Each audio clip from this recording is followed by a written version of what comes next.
Hello, VOD watchers. Hi. And thank you for following in between streams. Nolly the Nubster, Carrot Cakes, The Hand Wixar, Y Incision Burger. Actually, no, I decided that's the frightening name this time. Because isn't a Mm-hmm. Y incision what you get for like an autopsy? Uh, What are you doing to your burgers out here, people? yeah, actually, hang on. Right, Huh. right. Huh. Well, you're welcome here all the same. I mean, I'm Frankenstein, I can't talk shit. Fun Very fact, IRL, and I don't know why I like briefly looked down my own shirt and I can't Uh-huh. possibly explain what my thought process was there. I see, I Did I see, mention I I made see. coffee today instead of tea this morning? It's gonna be a What? fun stream, is what Oh I my think. goodness! What kind? What kind? What kind? Oh, I had some of the leftovers I had from that like subscription I got for a little while, Oh but I kind of like yeah. threw them in a little bit randomly. Hello, Double Zero Factor Skill Elephant, Hi. I'm certain. We're all excited for lesbians today, I think. What? Is that true? I mean, I'm pretty excited for lesbians. I am too. Hi, I'm Kittle the excited for Tittle. lesbians every day. Hi, Funky Works. I'm certain. Hi, Bubbly. Bubbly, you weren't the first one here this time. What happened? Are you okay? Are you alright? Were you injured? Oh, Is your that's typing hand terrible! bad? Bugs is mean today. Bugs is mean today. Hi! Somnusnake says, say hello to the lesbians with me. I'm simply going to become... You got a VIP bubbly milk if we're going to be doing Yeah, this. okay, let me do that. Let me do this. Hang on. Vip, Bubbly, Milk. Honor of always coming in first place. You get bullied. In all caps. I Also, hope I that will still say hello to the works. lesbians for you, Somnusnake. Hi. Let's see. I need to close this DoorDash order. I did not simply eat a cheesesteak in 1 minute. I would never do that. About half a cheesesteak. Yeah, it was good. I'm glad. I had my Costco cheese. Every now and then, if my parent goes to Costco, I'll just wake up and there's a chicken Caesar bake like left out for me, as if for an animal that wanders through now and then, which is a good time, No, honestly. that's sweet. Does this mean your chatlet now holds a little gem and just runs? I'm not sure how VIPing works, but I do like to imagine the gem is just like stuck on there We have somehow. 7 VIPs, and each one of them has a Chaos Emerald. What happens next is up to you. Well, now they have Smile. to make the Master Emerald, or does Knuckles still have that? Is Knuckles in the audience? Hey, don't worry about that. Every day I ask, is Knuckles in the audience? One day he'll show up, Frankie, I promise.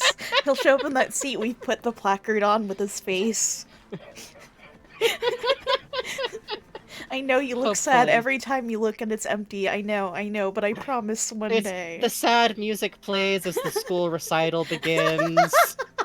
Knuckles didn't show up again. Oh, I'm sorry, Frankie. That's rough. One day, God. I Do you ever, promise. do you ever think about... Sorry, this is a total sideswipe, but of all the many things weird about the movie Hook, I Uh-huh. feel like it's weird emphasis on and then Peter Pan grows up to be a neglectful lawyer dad is an interesting series. Were filmmakers in the 80s and 90s like good? No, obviously no. That's fair enough. Do you know how the movie was supposed to originally end? Oh, Random Zero Zero Factor, thank you for giving out that gift sub to Hino of the Dawn. That's very kind of Peter you. Pan and Thank you. Captain Hook were supposed to fight to the death. He was supposed to die at the end. Well, death is life's greatest last Yeah. adventure, I guess. Killer Lesbian, thank 13 you. months. 13 Wowie. months. Thanks for being awesome. And it's Thank- time for live half lesbians. Thank you. Who was it? Someone who just said... Jumbo Spicy Big Dad said, you'll know he was here because he'll make a joke, and unlike Sonic, he won't chuckle. I'd argue that would make him very difficult to notice in a crowd. He's very sneaky and stealthy. He could sneak up on you from anywhere. That's why you have to watch True. out. That's why he's such a good killer. Also, he can fly. Yeah, well, he can glide. He can... Right, he So can glide. if you're Why near can like a Knuckles tall, glide? 'cause of his arm pouches. Okay, fair enough. You know, Listen. haven't you looked closely at Knuckles and seen his wonderful pouches? It's like I've you don't mostly even seen- care. I've mostly seen the early Handy game zero renders. zero They're not very factor. complicated. Thank you for the gift sub to Kalish called Jericho. Thank you so much. Y'all, I have a literal checklist over to the side here. You must all be informed the degree to which we have fucking prepped for these Half-Life lesbians. We're not yes. ready to roll through yet. I just feel it's important that I'm metaphorically like slapping some papers against my hand, like walking, like I'm in a lab coat. I got like glasses on. I think these might be Bugs' glasses. I should probably give them back. Please. I'm like I get staggering terrible up to the migraines without my whiteboard. glasses. Please, Frankie. Alright. Thank you. You want to be vision, I guess. But Thank you. it's for the prop. It's for the prop work. Thank you, Frankie. I'm also drinking a V8 still because I like them. What? It's true. Vegetable. Theme of drinking your V8. Go, go, go. I think I have to chug it now. Hold on. Choke live on stream. Yes. Go. Yes. You motherfucker! I did choke.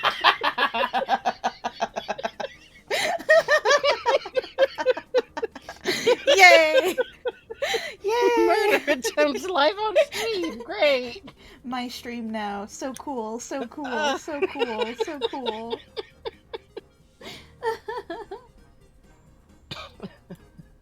Telling a man to chug and then making a joke in the meantime is, I think, at the least manslaughter. No! I would never manslaughter my friend Frankie. That's true. You'd kill me on purpose. Uh-huh. As a friend. As one must. That's the oath. Let's see. Okay, I have file name Awawawa ready. That's good. I'm glad of that. Uh-huh. Be glad. I am. Be glad. I am? Okay. I'm Good. trying. I'm Good. trying. I'm Good. trying. I'm trying. Good. I'm trying. Good. Hi! If you assigned yourself a Mystery Machine member, who would it be? Fred. I Fred. look like... Fred. You would be Fred? Yeah, I could I'd see be you Fred, as a bitch. mascot. Yeah. Oh, Look damn! at me! Okay, I'm looking. I've thought about Scooby-Doo a lot, y'all! Hmm. Can I assign you, but you might be Yes. mad at me? Shaggy. Okay, I'll take it. I was gonna say, I I like to Mhm. think of myself as a Velma, but I know I'm a Shaggy. Is this related I to me think, like- eating a sandwich in 1 minute? Who's to say? No, it's mostly because, like, it would be Velma, but Velma's, like, too, like, gendered one way. Yeah. I feel like if, like, Velma was out here in, like, overalls, like, a slightly less, like, I'm girl character type look, then we'd be talking. You know, you're right. Right? If we got, like, Velma, but wearing the same clothes as Shaggy, now we're fucking cooking. Oh, yeah. Now we're Right? cooking with gas. Did y'all know that Scooby-Doo has an albino cousin who looks exactly the same as him, but he's, like, pure white furred, and he's, like, a hick, and I think he had a spin-off show. Oh, yeah. I don't remember his name, though. It was something... It was probably, like, Hubert Dubert, you know? One of those. Let's see. White Scooby. Oh, no! Oh, I pulled it up. Who is the white Scooby-Doo, people ask. That's such menacing phrasing! Scooby-Dum. Who is the white Scooby-Doo? He's outside my house and he won't leave! His name is Scooby-Dum. It's just Scooby-Dum! It's just Scooby-Dum! There's also a white lady one called Scooby-Dee. You can't fool me, these are cards from fucking Go Fish! God. I see. Ugh. Oh, hi, Adrian! Hey! Here to learn the word of the white Scooby-Doo? Frankie and an ascot, what will he do? Probably loosen the ascot, to be honest. I ain't really a man's a next wear. When I was a teenager, I thought that I would be, and I thought a lot about cravats and ties and bow ties, and then I just figured out I was trans. So, Oh, you know, that was the same way it was with me and scarves. Go figure. right? Right? I feel like as a teen, when you're like trying to figure out being trans, sometimes it crops up in some interesting fashion obsessions, and then later you're like, I think that was just me trying to like figure out what I was doing. Oh, a heated mattress pad. Ooh. Ooh. Yeah, I got like a heated foot pad that I might drag out of storage sometime to put under my feet, but it's I'm, not quite time yet. it's cold enough that I'm sitting here wrapped in a blanket because the heater makes noise. Ooh. Wait, hold on. Wait, hold on. Let's go and look at some drawings. Let's get drawing, but also lit bugs. Hi. So I've spent today relearning how to. Oh, that's my arm. That's my arm moving. That's not good. Uh-huh. I've spent to. Hold still. Please. Mhm. Okay. I've spent today relearning how to draw the ladies of Half-Life. So. Yeah, it's been a hot second. Because the problem is that the original models are literally PS2 polygons. Yeah, actually. And when I say PS2, please know how little I'm joking. That's where they're from. Here's a very small Laszlo Cravensworth. What is this? This is I did. Cat Tuber Oleander. God. Yeah. Wait, hold on. Go back to the Bugs next, Men's, just real quick. We need to take a second Oh, look this at. is from Puzzle Let's Stream. just. I just really like the pose that you put coaching tin wiggle snoot fucking over here in. It was practically a draw over of a pose he was in while talking to Raz, is the thing. It's so creature. He might just be a grump, but that's a topic for another day and was on a different stream. Follow Puz, y'all. Please, please. So I've been learning to redraw them. Was there something else I want to show on here? I'm thinking. Oh, right, I remember. And let me show you, chat, the reference I was working from today, from the Half-Life model viewer. So Frankie can really explain how PS2 these graphics are. Hang on. Yeah. So, fun fact, in the fucking skeleton list I made myself, which I'm gonna be referring to now and then, so I won't necessarily be seeing chat. I literally went and rewatched the Stop Skeletons from Fighting video on the PS2 port, because I was like, well, maybe the co-op from this game was like really ahead of its time for the time, and he did not mention that I don't think it was. I don't think it was. I think it just was co-op that kind of functioned. Yeah. Oh. Polygonal. So, this is the reference I've been working from today while trying to teach myself how to redraw these characters. I do like that she looks like she is a gray stripe. I'll say that much. My favorite thing about this model, actually, yeah, is it looks like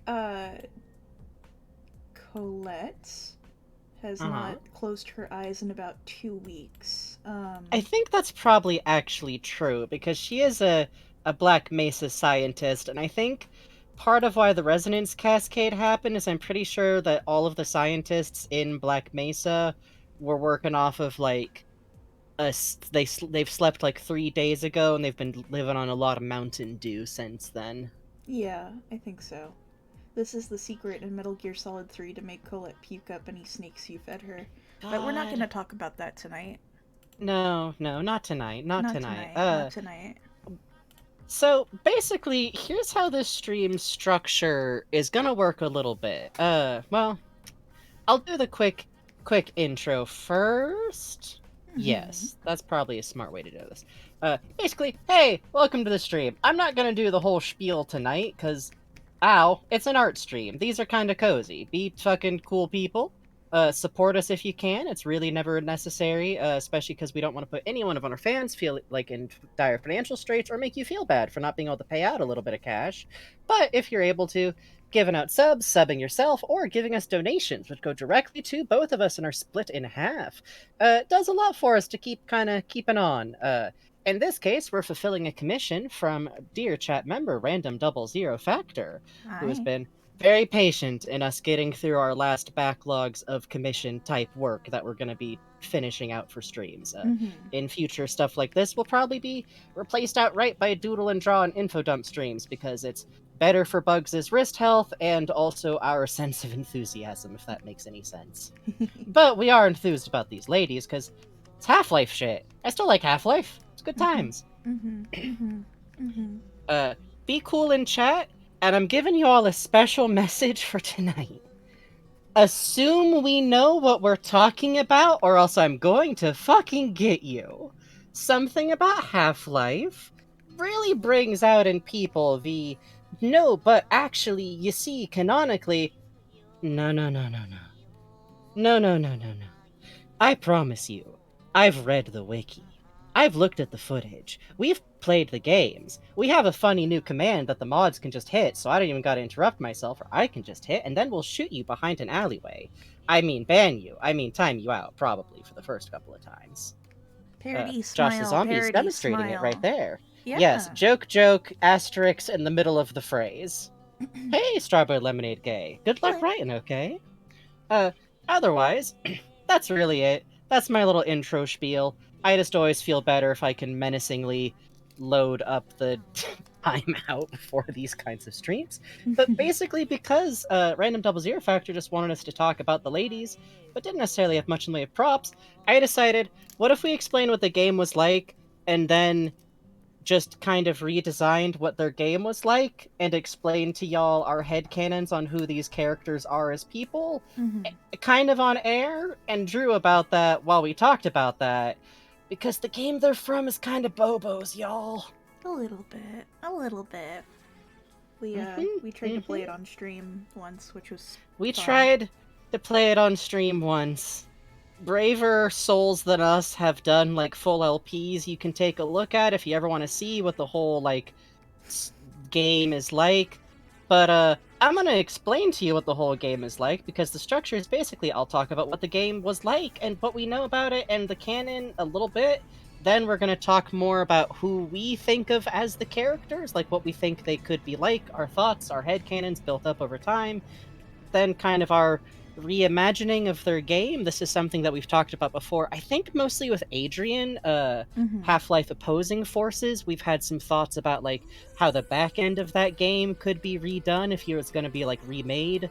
And then we'll talk a little bit about like, okay, what if these ladies existed in Half-Life 2 or in the Half-Life Alyx timeline? Spoiler, this definitely involves Cosette teaching an 8-year-old how to make like, well, no, Cosette. Colette. She would teach Alex Colette. That's right. Sorry, I'm bad with their names. I'm good enough that I remember which one's feral.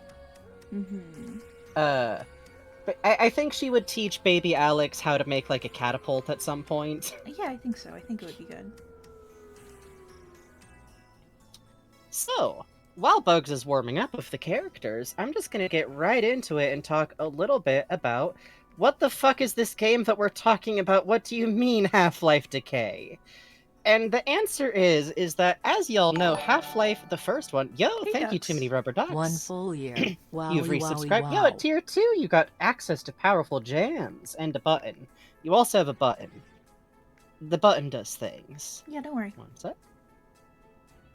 You've missed nothing, Tenebrous Forge, just like the intro to the stream. Oh, also a meteorite hit, but that won't be on the VOD because you missed it forever. I'm sorry. Yeah, very sad. These things happen. So, Half-Life Decay is a really interesting one because it basically started its whole life as like a value add like mode to the Okay, Half-Life was ported to so much wild shit, y'all. Like, there was a plan to have it ported to the Dreamcast. I think it's not in my notes, but I think that the Dreamcast port actually fell through, like, at the very last stage. Yeah, it did.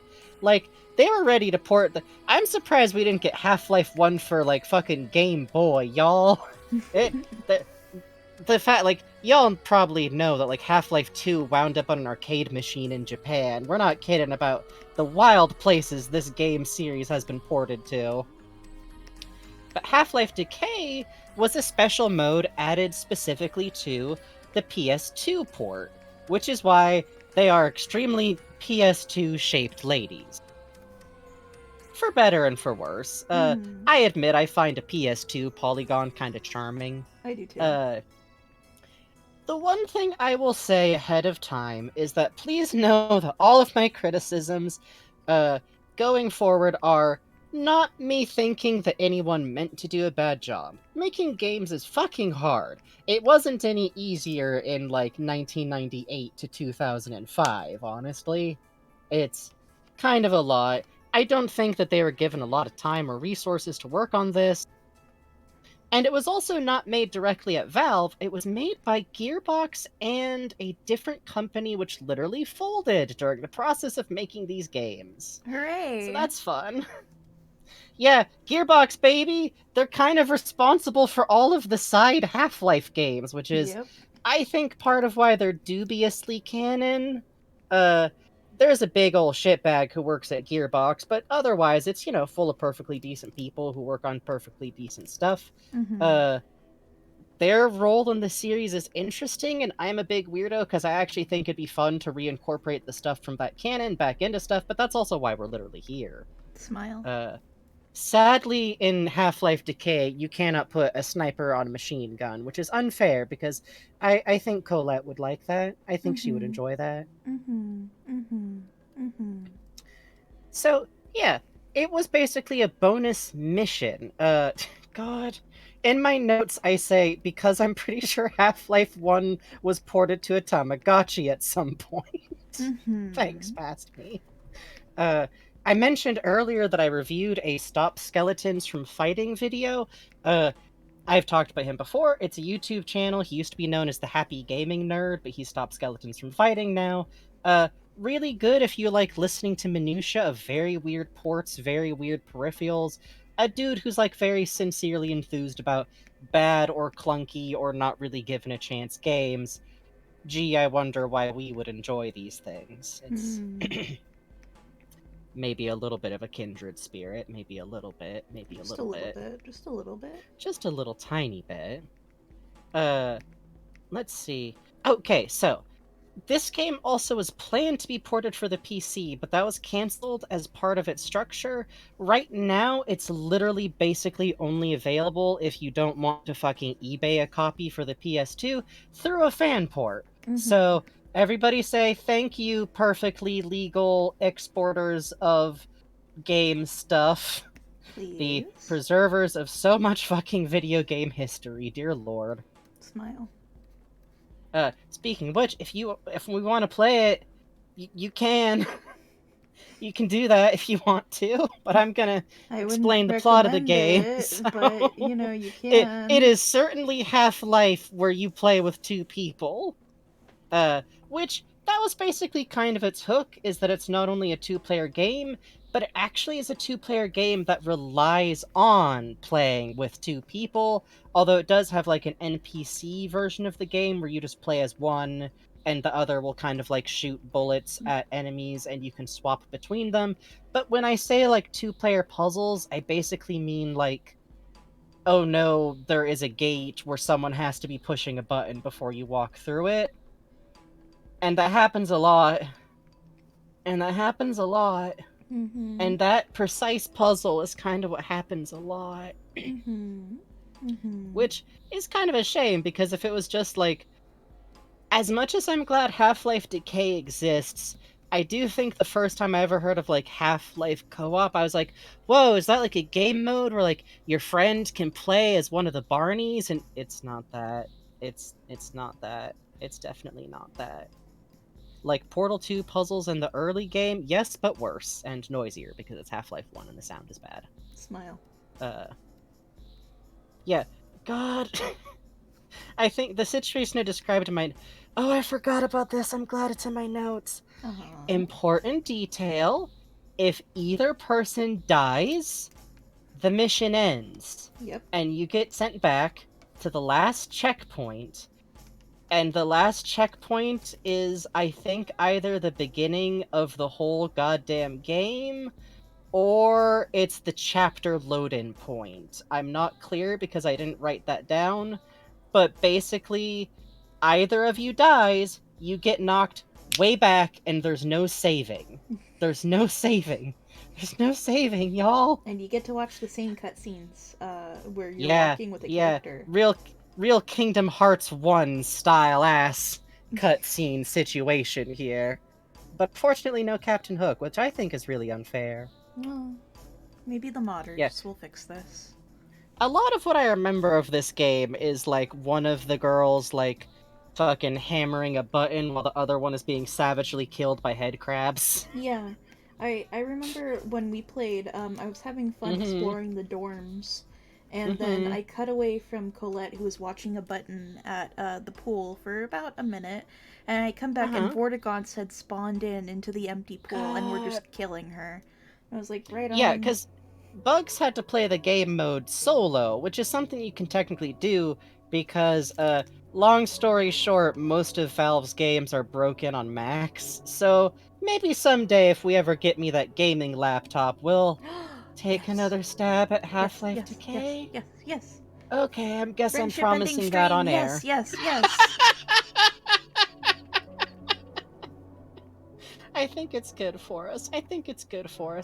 Yeah, so basically what I'm saying is that mechanics-wise, it's a little bit rough. It's definitely still half-lifed, but it's also half-life, and I think if you don't... It's one of those games where I think if you played it when it came out, there'll always be enough fondness and familiarity with the system to carry you. If you come to it later, it's a classic game. Oh, Frankie explains info incorrectly. After telling us about the actual games, tell us some fun mechanics on this odd PS2 game port of Half-Life. I'll do that right now, very quickly. Oh, okay, hang on. You could bake. There was a baking and cooking mini game, which I think, it's kind of tough to say, like, is that misogynistic? But I think the problem is that people don't realize that Adrian was supposed to have a cooking mini game too. It just kind of fell out of, like, being developed. So it was meant to be like both of those side ports. Barney didn't ever have a cooking minigame set up because his game was already a little bit packed, But what they don't tell you is you can bake a perfect pan of pumpernickel bread, but you have to gather like all the ingredients as you go, so you can get soft locked out of the side quest, which I think is fucked up because if you bake the bread, you can then give it to, your co-op partner, and they go, yum, thank you for the bread. That's all definitely true. Thank you for the bread. Back to the act. But it must be noted that Gina will eat the bread like very politely, like she'll kind of like take off a piece. Colette, help me out here. Thank you, Colette.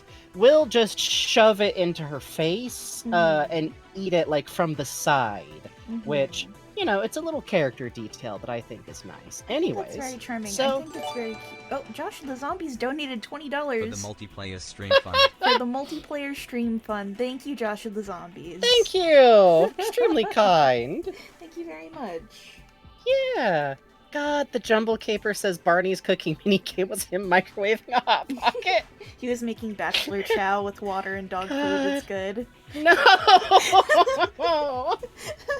Gordon, it's fine. I can eat it. I get all the nutritional value that...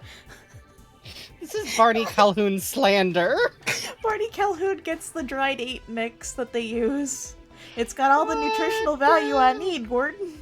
No. He would drink, he would drink dried milk, though. I'll say that much. Yeah. I think he's done that before. He doesn't let it sit milk in the fridge overnight like you're supposed to. He just kind of stirs it up and drinks it, though, which is definitely what I did as a kid all the time. Anyways. I see. Oh, hey, speaking of powdered milk, did I tell you my pop saw an Aquabat today? Yeah, you did tell me that. I think it's very funny that he could be, like, doubly ID'd by his bumper stickers. Alright, you're saying that. Okay, basically the only thing next on the checklist is that while game-wise it's a little bit rough, story-wise, it sucks on fucking rocks! Yeah. Which is really unfortunate, and by that I mean, it's kinda nothing story-wise. It's kinda nothing story-wise. Which sucks, because it's literally the only game, until Alex, this was the only Half-Life game where you could play as women, and technically these are the only female characters who aren't either a mom, a girlfriend, or an evil mom/girlfriend. And one of them gets killed off screen in Adrian's game. Yay! Technically, they Yay! both get killed off screen by the end of Blue Shift. Yay! It also has a character who's named Dr. Richard Keller, who I actually really like because he's a wheelchair user, and it's not a shitty push wheelchair. Mhm. It's like an actually pretty convincing looking like electric setup type thing. And it's sad that that's still worthy of note now, but also it's still literally worthy of note now. Side note, he's also possibly killed off screen due to the fact that the end of this game doesn't address that at the end of opposing forces, it's indicated that the whole site gets nuked. Hooray! Yay. Yay! That's part of why this stream is basically one long, like, fix it. So, here's the quick story summary. I'm gonna give y'all this really fast. Gina and Colette, cool hev-suit-wearing ladies, which is kind of one of those very classic side game things where, like, you know how there's two other hev-suits when Gordon goes to put on his hev-suit? That's their hev-suits. It's very... To quote the old script, that sure wasn't a mystery that needed solving, but danged if it didn't get solved. Basically, they deliver the test sample of the Zen crystal to Gordon, and by that I mean they, like, literally just pick up a suitcase and bring it to him, and then they operate a bunch of machinery, like, to show you how to use the co-op controls, like, while the test gets kind of underway. And the resonance cascade happens, they escort a scientist, Dr. Rosenberg, fucker, through the dangerous facility, so that Dr. Rosenberg can call the military, who we literally know are going to come in and kill everyone. And he's literally like, I know what I shall do, ladies. You must get me to this radio device, so I can call our brave military men in. And it's the dumbest, because, like, we didn't need that question asked. And now we know that Dr. Rosenberg, the, like, nice-ish doctor who, like, sets up the side teleporter thing in Blue Shift in Barney's game that, like, helps people survive, is who's at fault for the military being called in, and because of this intersection, he also never says anything about it. He's literally just like, my god, these dangerous military men's. Who could have brought in such brutes? And to be fair, it's like a side effect of, like, not very planned out writing. He has seen Barney mow through about 60 military men before he gets to us. He's like, I don't know where they came from. You scary man. Yeah, Barney does kind of show up, like, clutching a knife in his teeth. Yes, perhaps some kind of alarm went off. I don't know if Rosenberg actually sounds like this. I'm just doing, like, half a Matt Berry impression right now. Close enough. Close enough. Yeah, it kind of sucks, because before this, I was always like, Dr. Rosenberg's kind of a cool scientist. I wonder why he never shows up again, or, like, why there's no, like, fandom thought. And I'm like, I think he just got his shit kicked in a Nevada desert by the other scientists. Pointer and Eli pulled over and dumped him out of the car and then just kept going, and Barney's like, alright. Yeah. Don't worry about it, Barney. Alright, Barney's Yeah, asleep. like, Get him out of the car. God, yeah. He said he had something he needed to do, Barney. So then after you have him call the military, which, great, thanks, cool, glad we had that explained, Gina and Colette go back to Dr. Keller and have him try to nullify the resonance cascade, which is really cool, because there's this little cutscene where he's like, well, we're trying to, like, nullify the reaction, but something is counteracting my attempt to nullify it, like suggesting that there's another intelligent force actively helping the resonance cascade happen, which is cool, because if you look at that from, like, a Half-Life 2 perspective, it could be like, oh, is that, like that's, how do I always forget this shithead's name? He's like the big bad of the whole stupid series now. Breen? Bugs, help me. Breen, thank you. Don't know why, but my brain decided to jettison the name Breen recently, even though I know all this shit about the series. I know. My brain's just how it like, is. that asshole! But yeah, White like, maybe man. it's Breen. White man. No flavor soylent ass man. Egg-flavored bar, man. God, that part's canon, and that's the worst part. Yep. God bless whoever had. I want to see the design meeting where they went over possible options for the protein meal bars and Half-Life Alyx. I want to know what genius suggested egg.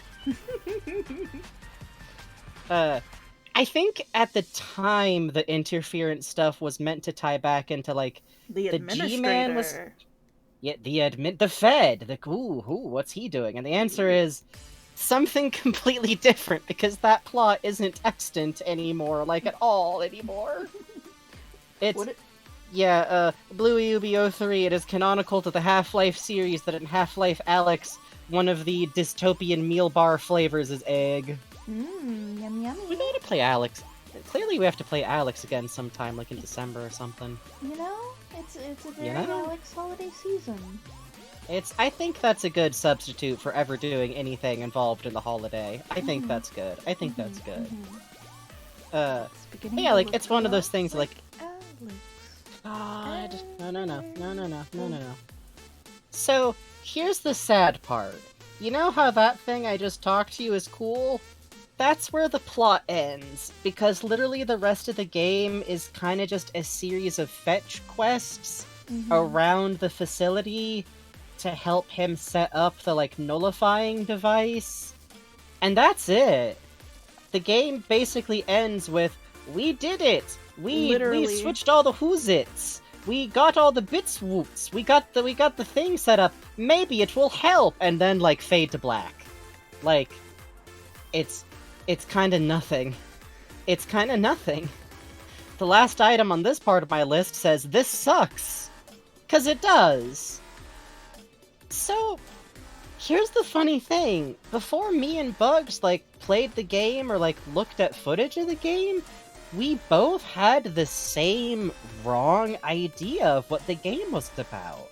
Because all of the, like, quick descriptions of the game that were, like, around the internet at the time tended to start by saying, like, yeah, Colette and Gina, these two doctors brought Gordon the sample that's used for the resonance cascade. And so we both thought that that meant that their game was about, like, going to Zen to get the crystal.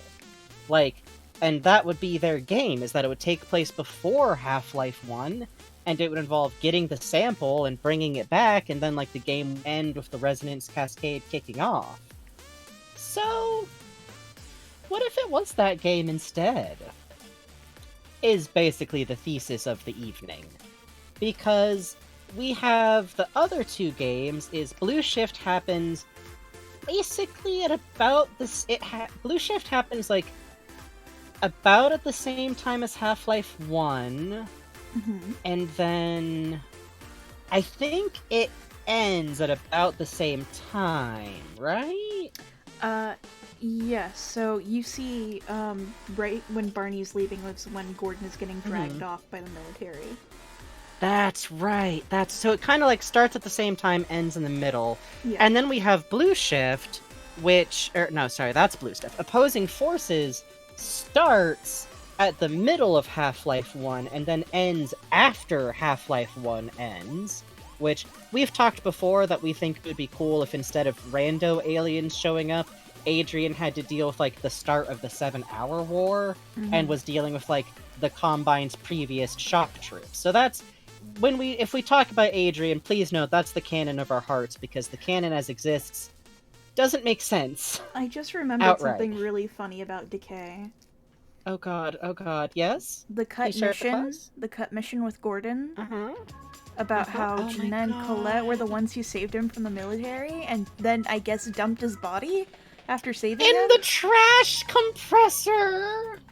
Like, I really do love it's so stupid. It's so, to me, that might be the most, like, midquel, prequel ass story logic, like, and you were there too, dumping Gordon down a trash suit! Well, so it's like this, it's the dummied out, like, beta of the level we have is, like, a military guy is standing there with a gun to Gordon's back, and Gordon is, like, unconscious, hanging there with a stupid little ponytail.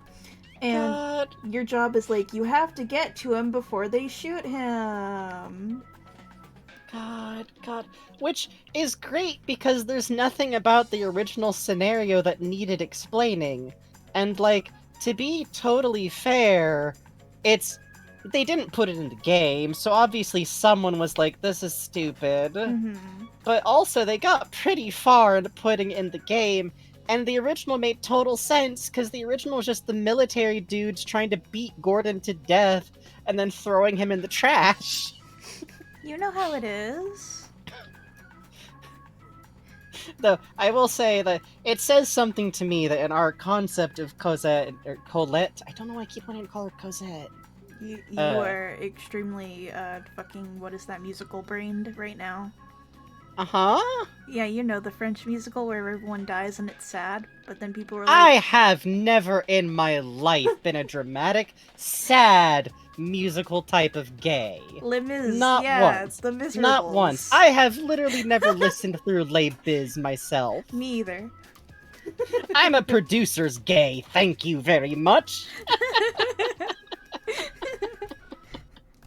Hey, let me tell you, the Half-Life Decay is also about Les Mis. Let me tell you. Hey! So, we're basically gonna spend a little bit, like, talking about the girls themselves, because they don't have a... Okay, no, I should correct. We don't get a lot about their personalities in the game, which just makes sense, because technically in Half-Life 1 we don't know shit all about Barney or Gordon either. We just, like, the side materials tell us stuff about them. We know that Gordon's, like, a goofily young dude who used to work in Austria for a bit. We know that, like, Barney is college dropout, which is a weird thing to write into your character. And they tried to give him a girlfriend, but we refused, so... Smile. That's his sister. It's definitely his sister. That's it's his his sister. sister You Lauren. can't prove legally. I'll fight any member of Valve who wants to challenge me on this. Yeah, Gordon But worked they're not allowed to bring their knife collections. Gordon worked very briefly in a lab in Austria studying, Yes. studying basically teleportation, and Kleiner was like, hey, kid, remember when you studied under me in college? Come work for me? It's even funnier than that, because explicitly, Gordon got really fed up with academic study, because he was like, I don't want to just write essays about, like, theoretical stuff. I want to do shit. And it's like, isn't your degree in theoretical physics? Yeah, Which, but... I will say, that's actually pretty relatable that he went all the way through to become, like, one of the youngest, like, fucking anime-style, young doctors in his field, and then he got into his field and was like, oh, I hate this! Oh, I got the wrong major, son of a bitch! But luckily his old mentor was like, hey, I'm working at this lab in Nevada where they let us shoot lasers at fucking anything. Wanna move cross-continent again? Do I? And then he went. God, I do love that about Gordon, though. I know. Side note, I always have to remember that this isn't canon, but my girlfriend Greeks has a deeply held headcanon that while he was in Austria, he got really into rave music. And in my heart, it's true. Look at him. Look at Gordon Freeman. You know he listens to techno. Look at his ponytail. You know. Look You at his know, shitty you rat know. tail. Listen, if a college professor went, I want to shoot lasers at gems and shit, I would go, yeah. Yeah, come on, yeah.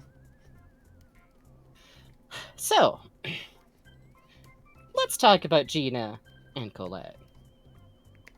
Gina Cross is technically the character who we already knew from Half-Life 1, because she's literally the hologram who teaches you how to use your Hev suit. She's Which, by also the the way, voice of the tram. That's right, which is great because that's not her job description and she's a fucking doctor. Yeah. She's a doctor. They really made their one, like, lady on staff. You know that there's a message in there that's like, and by the way, Breen can gargle salty balls. Now, on your left is the emergency exit, so just in there. It only plays at like 4 a.m. Nobody took it out. One time Kleiner is like, Gordon, we have a very important meeting at 4 a.m. and just brought him on the tram. I was like, shut up and listen. I just feel like she would record that because she's tired, but then every single member of, like, the design process would let it through because they all fucking hate Breen. It's a real situation there. God. Wasn't Breen, like, the head of Black Mesa? Okay, let me make a little side note here to talk. Technically, we don't know what the fuck Breen did at Black Mesa. Because technically, and if anyone tries to correct me, I swear to God, in the games, Breen kind of just exists in Half-Life 2, and there's no actual in-game, like, was he the head of just anomalous materials? Was he a big shot at Black Mesa in general? We kind of don't know. I personally like to slot him in as the quote administrator who's talked about a lot in the side games, which would put him at a vague, like, kind of in charge, but you know that he's just like one of a bunch of administrators, and like anomalous materials was kind of his baby, and I think it makes sense if that was his position. I just have to enter it with 1,000 caveats because Half-Life canon is made out of balsa wood that's been left in a desert for 20 years. Mm-hmm. Like, you know how some sets for, like, old, like, even pretty current movies, like, some Hollywood sets are built out and then just kind of left there to be reused for other stuff? Mm-hmm. Sometimes Half-Life feels like Half-Life 1 is one of those sets, and then in Half-Life 2 they were like, we can go use the original town set that we made back then, and then they just built over it like spiders and rot and all. I love these games, by the way. Mm-hmm. Puzz says, same vibes as when a supervisor no one liked got fired and one of my coworkers played Ding Dong which was dead over the PA. Yes. Yeah, exactly. Breen is like if your worst supervisor you've ever had a solid shot at world domination. Mm-hmm. Side note, did y'all know that the set made for the live-action Popeye movie was just kind of left there? Like, that they just built the whole town? Oh yeah, it's a tourist city now. It is! Just kind of cool, honestly. But also, what a weird movie. So, yeah, Gina voices the tram. She's also the hologram. Let's see. Canonically, she trains other scientists, but that's boring, says my notes. We decided that it's much more interesting if she's the inventor of the Hev suits. Because that would kind of go with, like, the... Does it say what her degree is? I think for some reason they say... I think she's engineering, Colette's robotics. It could be the one way or well, the no, other. here's... Let me double I check think something. when I checked the wiki, and I swear to God it said that that Colette has a degree in electrical engineering and works with robots, and that they didn't say anything for Gina. I could be wrong, though. Either way, we're gonna say that she has a degree in electrical engineering, and she's who made the Hev suits, because that's cool. Because Kleiner didn't make the Hev suits. Kleiner's a physicist. Oh, here we go. She has a PhD in applied physics and masters the bioengineering and mechanical Okay. engineering fields as well. That's nonsense. So, it doesn't come up at any point in what she does in the game, so I'm just gonna say she made the Hev suit, and she combined, like, she used her... it would actually make sense if, like, a biomedical degree and electrical engineering experience were needed to make the Hev suit, because it literally, like, shoots healing goo into you and clocks how alive you are or not, which is a very funny thing for a robot suit to do. Is she also the voice of the Hev, I wonder? I don't know. It would make sense if she was. Pardon my typing. Yeah, that's her. I don't know. Voice of Gina Uh, Cross and the Black Mesa Transit System is the voice of the Hev. God, there's like a secret Easter egg she built in that if you like smack the logo with your fist, the suit calls you an asshole, and Gordon just uses it to call people assholes. Just thump, asshole.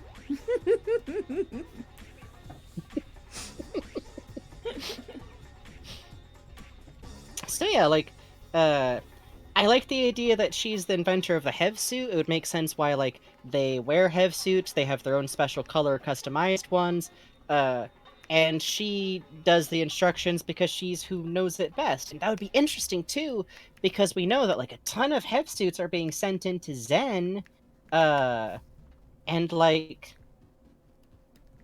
are not coming back, is the thing. Because there's a lot of Hev suit corpses in there that are just kind of dropped. So if she's making these suits that are meant to, like, exist in this whole other dimension, God. This is basically the ending of Half-Life Decay. POV, you're on the floor, and a character stands there and goes, "Congratulations, girls, you did it." And then it cuts to the credits. I'm serious.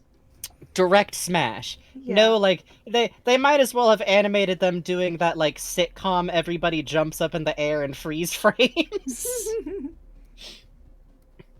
By the way, she definitely does that hair bun held up with pencils type move, like, all the time, right? Yeah, There's just, like, yeah. there's so many office supplies in her hair at any given moment. Honestly, good for her. There's a ruler in there, there's a pen, there's one of them whiteout pens. Hard candy. There isn't much about her. God. Oh, God. Puzz says, "You're a win!" Direct cut to credits. Also, I'm only adding you live on stream because my hair can also support a lot of office supplies, and I did that a lot during art school. I once got a whole X-Acto knife in there. Wow. Goddamn. With the cap on, mind you. Trying not to play with fire too badly. Power, power, power, power. Strong hair, strong hair. So she doesn't have a lot of personality in the game, but I think the way that we've always landed with her is... So the title of this stream could have been the same title as my document I'm reading from. The title is Half-Life Lesbian Sam and Max. Because that's kind of how we characterize them. If you're not familiar with Sam and Max, let's just say it's a power couple duo of a taller, seemingly more rational and calm figure who's actually as violent and wild as their partner, if not worse, and a smaller, more openly manic, violent, and threatening type person. So I always kind of imagine Gina as, like, pretty calm, like, controlled, together kind of person, but, like, she is going to be in there right in there next to, like, now listen, I think that if we need to test these suits, you should give us the budget to stuff it full of packing peanuts and jam and wang it into a wall, because otherwise, how can we truly know what will happen to the human body if we wang it into the wall? Or you could give us an intern. I'm just saying. So, here's something. Chat, just for an audio comparison, here's what Gina, the tall redhead, sounds like when she attacks. Play the audio. Play the audio. We've got trouble. Okay, so, just kind of like I'll take 'em. You know.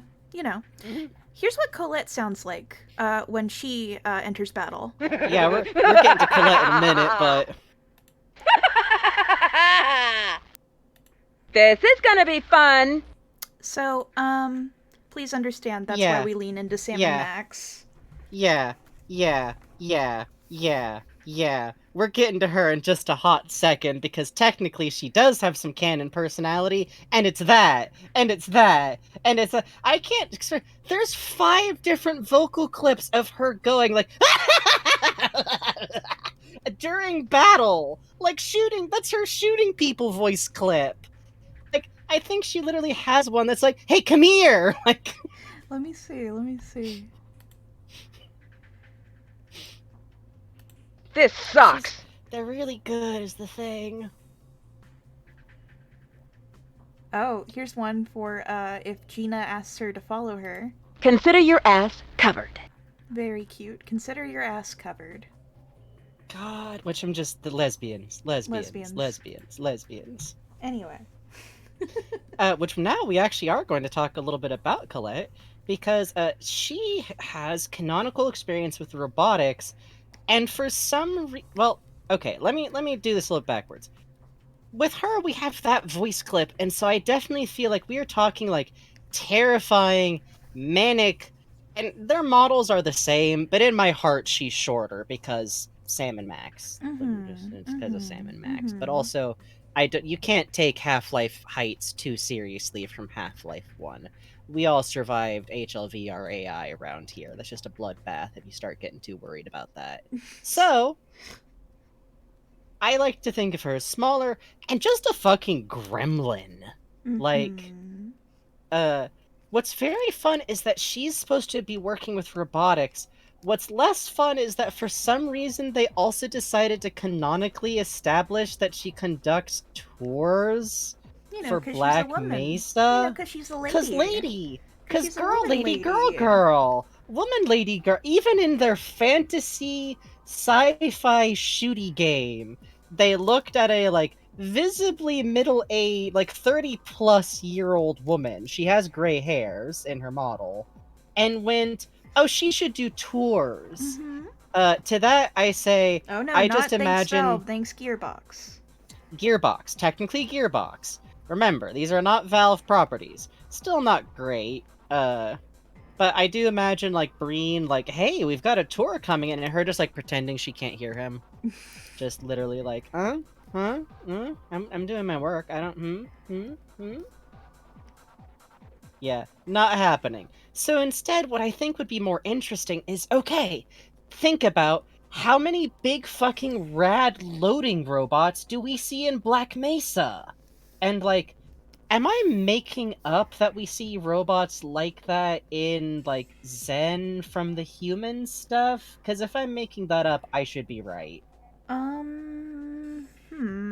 I know we see a lot of tech in Zen, where especially around where Barney has to collect the crystals. So... because Barney, like, winds up in a part of Zen that's, like, very clearly a Black Mesa, like camp, lab, kind of. Like, obviously, like, they've been working in there. So my idea is that her speciality is she's who's designing and making those big, like, freight, like, carrying robots that you see sometimes, and also, like, drone robots being used for exploring Zen. And this guy she's... you see in the intro. Yes, which I always feel I feel like every time I see him, I, like, wish that that robot, like, did something in the... Like, Gordon should have to ride the box that one of these is carrying, you know? Listen, in at one point in opposing force, you get to shut one off. It's practically the same. So... Every Half-Life game is ahead of its time, and up until Alex, that's not a compliment entirely. Alex was ahead of its time in a good way. Up till, well, okay, I'll be fair. Half-Life 2, Episode 1 and Episode 2 kinda get there because they don't get so excited about trying to make NPCs do stuff just to have them pinwheel off into space ragdolling. Smile. Gordon, did you know that you're my messiah figure? Whoa! It's like the whole entirety of every war scene in Half-Life 2. Yeah, she should make robots, is my idea. Especially because I really like the idea of them both being, like, involved in the exploration of Zen type stuff, but, like, not having gone through themselves. Because Gordon, it feels implied, has no idea what's really being done with all the Zen stuff. They would make battle bots? You're so fucking right. You're so fucking right. You're so fucking She would be right. setting up illegal cage matches between the drone robots, like, immediately. They're marked. No, even worse. She would have budget for doing that because she'd put it down as like asset testing. God, you're so right. And You're then so right. you show up there and she's wearing like cargo shorts and a sports bra and a lab coat and a baseball cap, and she has a beer, and the beer is in a koozie, and she somehow has a cigarette, and she's just like, all right, talk to the bookie if you want to make bets, otherwise get your fucking ass in the seats. Nobody's ever confessed. This does me on different nights than the Black Mesa Fight Club, which you can't convince me didn't exist. Surprising everyone, Magnuson was kind of the reigning champ at the time, actually. Look at that man. He's a bear. Of course he was. He's kind of a chunk, is the thing. Which, side note, while we're talking about characters who get very little, like, explanation for why they're there, what their deal is, Magnuson was definitely, like, fucking homegirls of these two, is all I'm saying. He's over there in the Robot Fight Club, also. You know what? Good for him. Honestly. Finally, also, White Force base God. is secure. We can reestablish humanity's best and most time-honored sport, robot fighting. Oh, God, yeah. I mean, listen, they tried to get the boxing league back open, but Eli's being a big fucking pill about it. Some blah, blah, blah, there's only like 700 people left, blah, blah, blah, whatever. So, I just love the idea they both do, like, support-type work for Zen. Especially because I've always been super fascinated by, like, all the Hev suits you just see in there. Mhm. And I figured that would also be a good reason for, like, why these two would work closely together. They're both working on tech that's being sent into Zen, and honestly, like, the protections that are being put on the Hev suit would probably be necessary for any, like, robotic drone type stuff too, you know? Mhm. Please pretend I would know how someone would hold a minigun. To be hands fair, go I think the here. way you hold a minigun is that you don't. Well, if So I think she gets to do whatever she wants. true. I think it's good. I think it's good for her to have a big minigun. I think so too. I think it would be her best birthday ever. Side note, here's how I remember which one is which. The one who I think should be called Gina isn't. Yep. So, The one you think would have the fancy French name doesn't. yep, it's Colette Green, that's the feral little one, and Gina Cross is the tall one who's less feral by comparison. Smile. So because we're basically like this is them before Half-Life 1 is kind of where we're at. Mhm. This is where I'm gonna mention a very indulgent idea that because I always have this concept built off of some of the props you find in Alex, that Barney is actually pretty good at like electrical engineering shit and has learned how to like take apart and mimic different Combine suits that he doesn't have to have spikes jammed into his fucking eyes when he clocks in as a spy. Basically that like when he was a guard, these two occasionally grabbed him and like made him be their lab assistant, because like Breen wasn't giving them actual lab assistance, and he's in there like repairing like the basic stuff that a security guard needs to know how to repair, and they're like, hey, free kid, we're taking this one. Okay. I think it's cool that Barney gets adopted. I think it's cool. I think it's okay for Barney to get randomly, forcibly mentored by two cool lesbians. I think it's cool that two cool lesbians saw him and was like, oh, this one's gay. Okay, come here. Piss. Well, Come here. Especially because, like, they're kind of young for the rest of Black Mesa, and this is because Gearbox were cowards and didn't realize how cool it would be to have, like, visibly old ladies who are, like, the same age as all the dude scientist NPCs.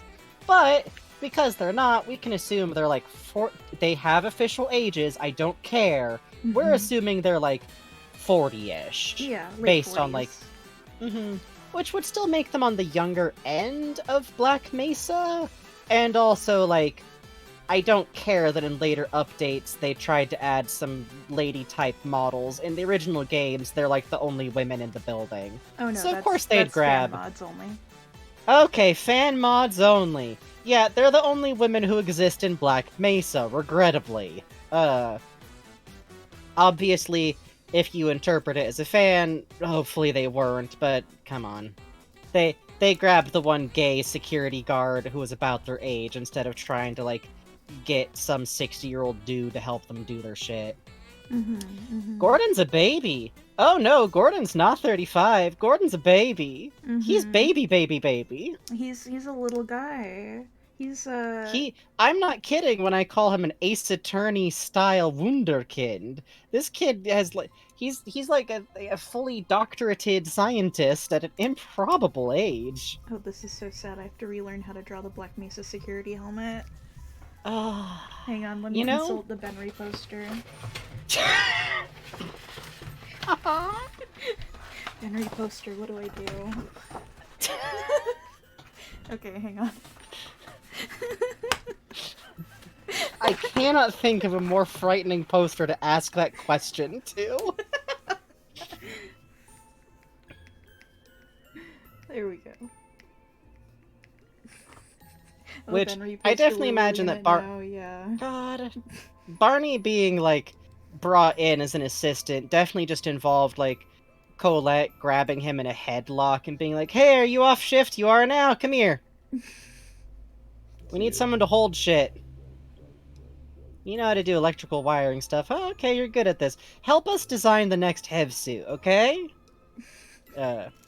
Which, this is purely because I think it'd be cute, but it always bugs me that for some reason, even though he's a completely different type of electrical engineer and scientist, it's always like, oh, and then Kleiner fixed up the Hev suit. That doesn't make sense. It's a completely different thing. And because in Alex, the room that we can pretty safely assume is Barney's, thanks to the props that we found in it, has a suit from the Combine that's in the middle of being, like, disassembled, especially, like, the eye parts, which, again, would just stab into his eyes if he wore a normal mask. So presumably he's wearing a modified one. So I like the idea that maybe Barney is who helped repaired or, like, was trained to know how to repair Gordon's Hev suit, because it's gay, and also I think Barney should be allowed to do things. Is it simply not fun to imagine a tender patching of another man's armor? I'm just saying, would it not be interesting if he spent many years over a dude who nobody was sure could even come back or wasn't just dead, carefully repairing his specific armor and holding on to his crowbar, apparently just on his person physically, and working carefully on it with help from his mentors who made the original Hev suits to try and make it better. And wouldn't it be interesting, too, if he went into his lab at White fucking Forest and found the Hev suit with a hole punched right through the fucking midsection? Because... oh boy. Smile. Not... Half-Life Alyx added some real fucking hurt comfort to the general region. God, Jumbo Spicy Big Dad says Barney autism moments take shit apart because I do think, just to side note on Barney for a hot second, he was definitely that kid, right? Oh, Who yeah. just, like, grabbed junked appliances and took them apart. Yes. Big agree. Yeah. That's definitely why we got, like, Gina and Colette take one look at this gay who was too ADHD for college and are like, hey, that one's free. We're taking this one. Anything else in here? I have to move my Yeah, Benry poster. It is blocking chat. Hello, chat. I see you now. You're not covered by a giant head. Hidden. Hi. Scary, frightening, kidnapped. No, don't worry. He's It's gonna fine. shake the jar. No. So, like, basically, like, their role in Black Mesa would have been, like, they aren't seeing what's in Zen. I'm gonna say that, like, they probably aren't privy to, like, the alien zoo side of stuff. They just know that they're making equipment and robots that's being sent into Zen, and what's coming back, if at all, is interestingly damaged. Oh, Oh side yeah, note. growing up in a yeah. You know who would probably be in Zen? You know who would be fun to send to Zen for Hmm. explorations? Hmm. Um, so Alex's mom, sure does Yes. work at Black Mesa, and sure does Mhm. Alex is saved. What happened to Alex's Mhm. mom? What's she doing? What's she Yes. doing? I've actually thought a whole lot about that, especially because boy, Eli sure seems mad at the G-Man well past what makes any kind of sense for what we see in canon, huh? Boy, the And we G-Man sure sure is do fond of know, Alex. yeah, the G-Man sure specifically, explicitly has said he rescued Alex even though he wasn't supposed to, implying that it wasn't part of any kind of overarching big evil mwahaha plan. And I know that there's some phrasing that's like, no, he did that to manipulate her. It's like, to give her dad a reasonable warning? That's his evil plot? To warn Eli of his own upcoming death, which Eli then ignores? I Mm-hmm. don't think that's on him.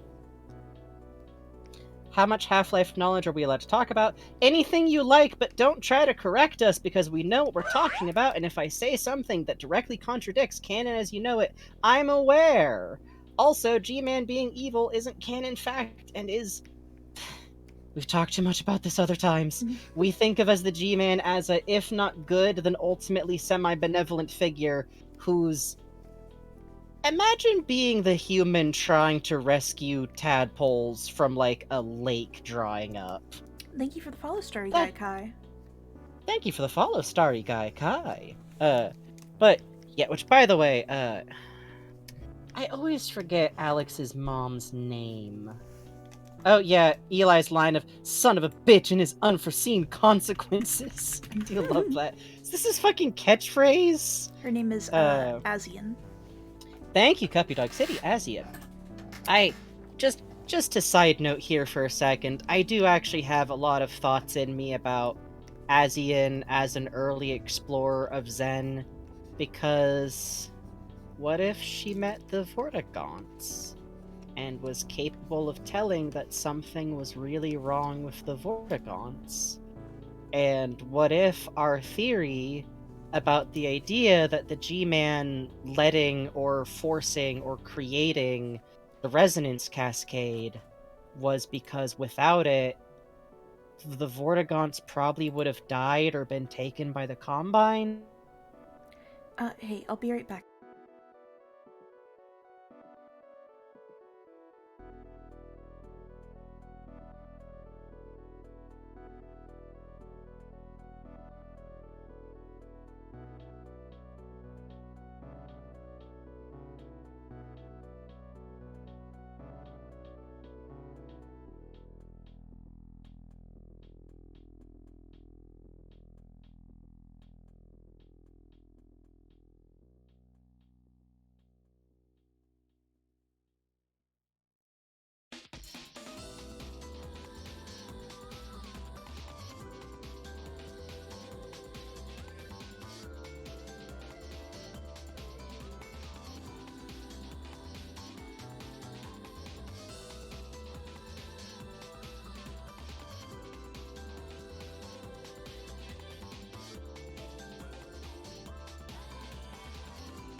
Hang on. Sorry, folks.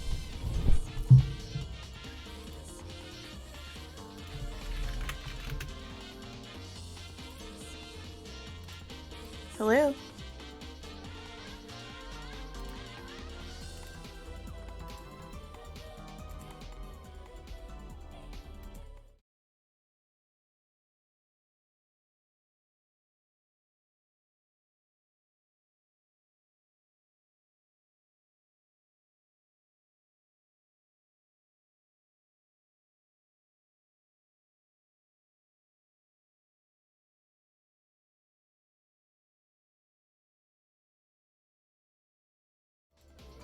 I put the, but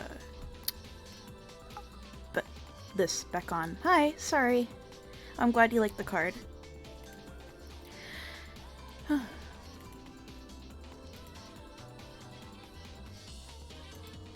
Hi. I'm seeing where Frankie is. I got up real quick and I muted my own mic to, give my mom the other half of the cheese sandwich, but, I don't know if that kicked off Frankie. Frankie, hi!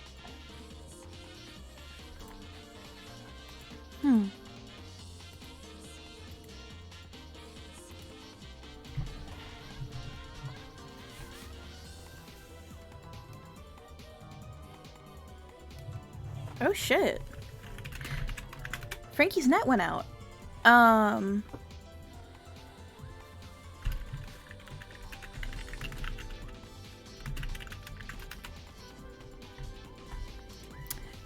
Hi, how are you? We're gonna talk for a little bit while this gets sorted out.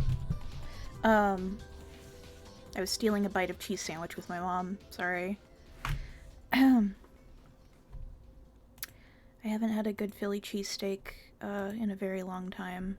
So, that's why.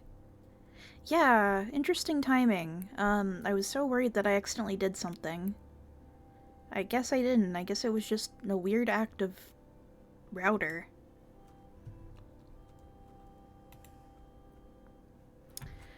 How was sandwich? Sandwich was good. I also have fries here. Fries are very crunchy. Yeah, I was worried I'd muted him. Fucking pobrecito, man. Poor luck. Well, if worse comes to worse and we have to wrap up early because of this, we will continue this. Don't worry. So, you know, this isn't like the one and done. We're going to try to fill up the whole, well, we are going to fill up, not try, the whole sketch page and everything. Fries sound, listen, I gotta eat! I gotta eat! I need to eat! I need to eat! Listen, listen, listen!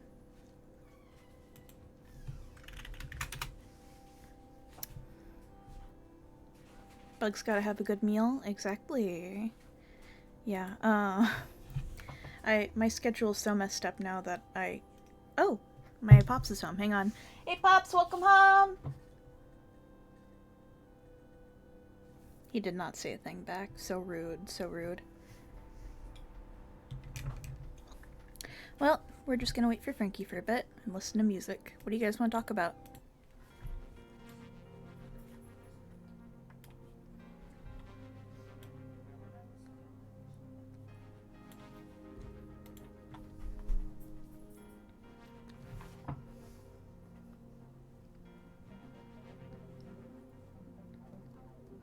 I might just doodle for a little bit while waiting for Frankie, if that's cool.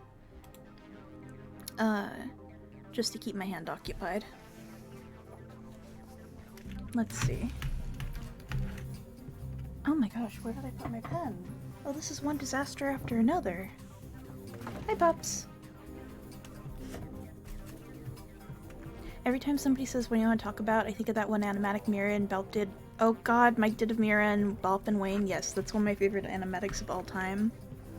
Mike's animatics are so fucking funny. He's got this incredible sense of when to use effects with humor. I know that sounds like how an alien would say that sort of thing, but oh, the ground! I put it on the ground. That's where the pens go. The ground. Good fucking god. Okay. We're just gonna doodle on this blank page for a little bit. Pens absolutely go there. You're so right. You're so right. You are, you are, you are.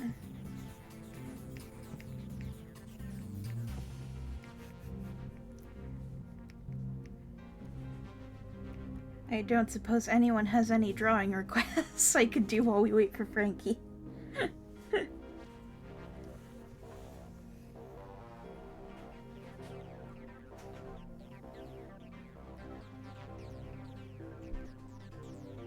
I'm going to draw Barney Calhoun because I love him. I did like coming back and seeing all those periods in chat. The silence, the contemplation. Barney, my Blarney. World's smallest head crab? Hang on. Please enjoy. Wait, we can go smaller.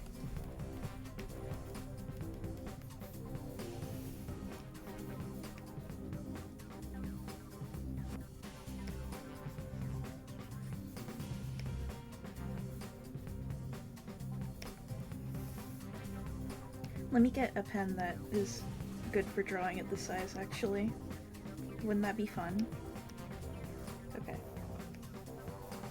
Here it comes. Here it comes. Here it comes. Here it comes. Here comes the little guy. Here comes the little guy. Hey, what's up? Oh, pretzels! Thank you, I love pretzels. My mom gave me pretzels. This is what happens when you draw a tiny head crab every time. Remember this, okay?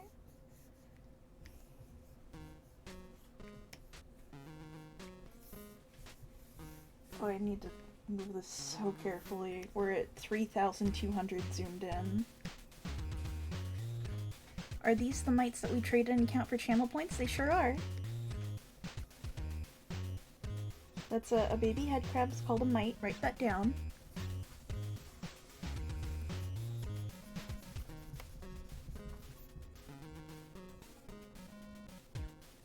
There he is. There he is. There he goes. Wow. Nature, huh? Incredible, huh? Hi, Pops. Hey, good. What's up? Good night. Oh, good night. Love you. Love you. Do your dishes. I will, don't worry. Will this be on the test? Yes, it will be. Sorry. Are you writing it down? Are you not writing it down? What's wrong with you? Why aren't you writing it down? You like that they're see-through? Well, you gotta blend in somehow, right? I mean, it's just smart, right?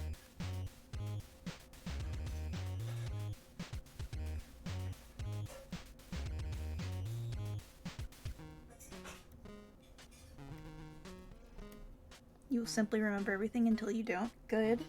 Good. Good. You love to see it.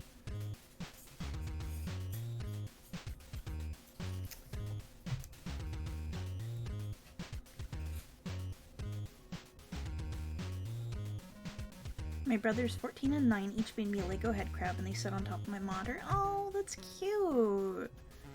That's very sweet.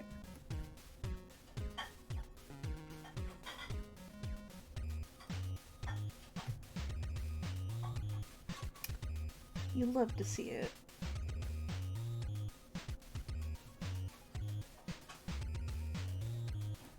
Still waiting on Frankie. I think he's still restarting things.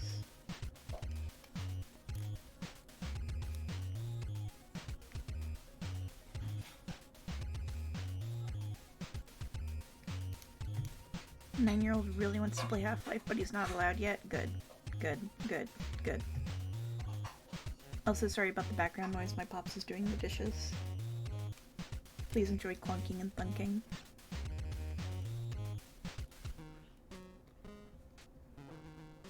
I should move my clay head crab in louder. Ooh, a clay head crab. That's pretty cool. I tried to make one. I'm not very good with clay, but I like playing with it. I made one based off the Half-Life Alyx model, which was fun. Dishes stream? That's right, baby! Gear up! Let's get splashin'! Have you brought your favorite soaps to the stream? $10 and we'll unclog the drain! Yay! Dude, your first experience with Half-Life when I was like 6 or 8, or 7 or 8. I was so scared of Board Against the G-Men, he scared me so bad. Okay, I had the orange box when I was like 14. And I was like, well, I'll play this Half-Life game that my boyfriend at the time was obsessed with. My boyfriend even grew a goatee like Gordon Freeman. He was a very sweet dork. I was obsessed with Portal, he was obsessed with Half-Life. I think I was really into TF2 at that time. Anyway, so I'm like, well, I guess I'll play this Half-Life game, and then I got through the intro of Half-Life 2, and then I got through the whole lab sequence, and I didn't understand anything that was happening, and I was so scared, and then a barnacle grabbed me, and I cried, and I stopped playing the game because I was so scared. So, and then a video called Half-Life Funny came out about a decade later, and then I played Half-Life for the first time. So, hooray! I used to be a bigger wimp with horror, I guess is the moral here. Oh, how the world works, exactly. And then I made friends with a bunch of cool people. Wild. And then I started streaming. Weird.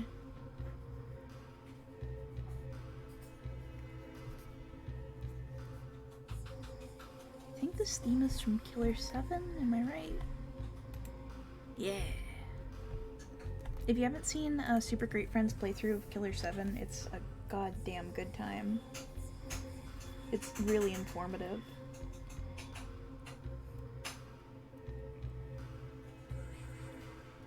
I love Half-Life and also horror, but that doesn't keep me from being scared when the aliens make sound. You know what I think is cute that people don't talk about more? Head crabs in Half-Life 1 make this really cute, like, chirrup noise, like, when they're just, like, sitting around, and I love it so much. It's so cute. They're like little kitties to me. They're like little cats. Yeah, little guys. Just little guys.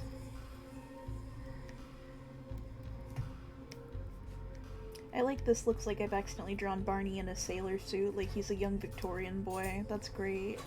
Very cool. He's off to see the ships because he was in good humor today.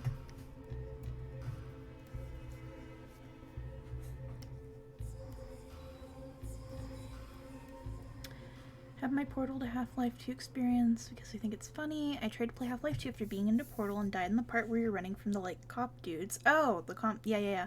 Across the rooftop near the beginning before you get the suit. I tried to jump off the roof. I didn't know Half-Life had fall damage. Oh no! I love that sound. I used to go into Gmod and put them in little cages like they were puppies and listen to the sounds. Oh! Barney is a Sailor Scout? Sailor... Jupiter, maybe? Hang on. Let's suss this out. Hang on.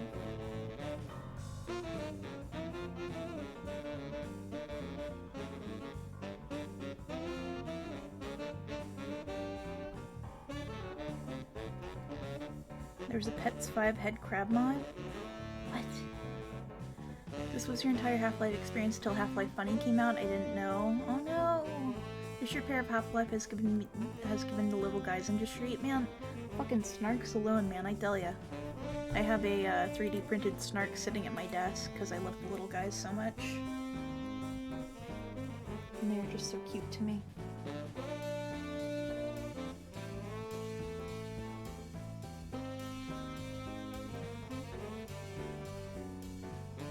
There's a head crab mod somewhere. Ooh, Your first Half-Life experience is technically Gmod? Yeah! Yeah, honestly, actually, same. I would use it to make funny photos of the TF2 men's kissing, and then I would be like, why is there a scary zombie in this game? I don't like it. I don't like it. So, yeah. And then I learned, actually, no, I do like it a lot. I, in fact, love it, actually. Oops. Oopsie doopsie. Go figure. Ain't that funny?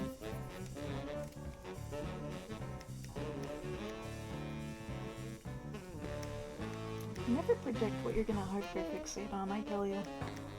I couldn't tell you, like, 3 months ago I would be as into vampires as I am right now. Want to see the cat crab so bad? Ooh, yes, yes. If you find the cat crab, please link it. Holly was trying desperately to explain Half-Life to me the other day and all I could respond with, oh, I get it, it's Kingdom Hearts. Oh my god. Yeah. Yeah. Yeah. Yeah. You know. Yeah. I could see it. I could see it. I could see it. It's very good with the character interactions when you get to like Half-Life 2 Episode 1 and Half-Life 2 Episode 2, because that's when you get to the Vortigaunts. And let me tell you something, Half-Life is just a bridge to interact with Vortigaunts to me. Vortigaunts are the fucking best. Half-Life Alyx is like a star of Vortigaunts, and the Vortigaunt Cecil you meet in the mines, the head crab, or fuck, antlion mines. Oh, I love that guy. He's my little friend.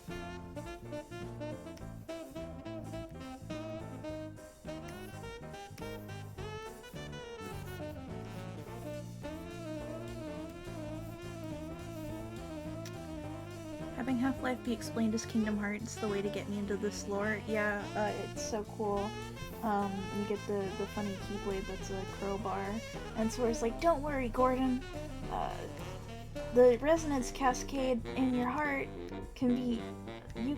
You're always gonna have a way to get back to how things were if you have the memories that you hold in your heart. And Gordon doesn't say anything, and you're not really sure if you, like, even heard Sora, and Sora's like, okay, gotta go. So... Oh, you found it!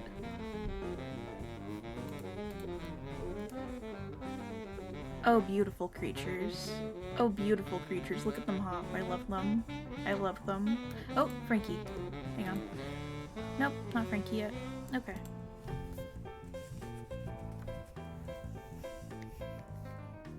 Sora gets a funny costume change when he enters the Half-Life world, so he looks like this.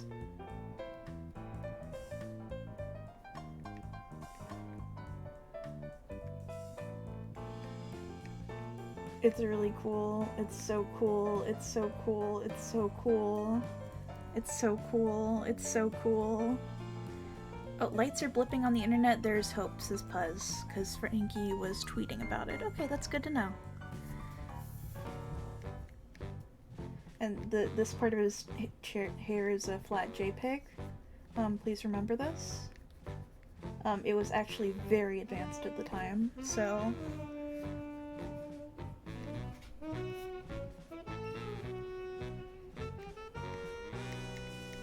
It's just the same way that the Slick and the Einstein heads are swapped onto the scientist models is the same way Sora's head is just put onto the model. Hang on. hang on. It's Sora, and he's looking so normal and happy, but his head is on the body of the Half-Life scientists in order to fit into the NPC parameters, so it is his standard head sticking out of the rectangular hell with clenched fists. So this is how Sora looks in Kingdom Hearts when he goes to the Half-Life world. Please look forward to it. Nomura told me this was happening. And, Gabe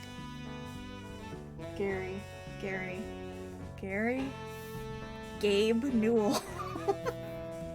Gabe Newell was there. And he gave me a knife, and he said, yep, this is happening. And I said, okay. And I left. So, it's a real story. It happened. Sora, age 45 after years of adventures, becomes a scientist. I think it's good for him. And then Donald and Goofy are also, like...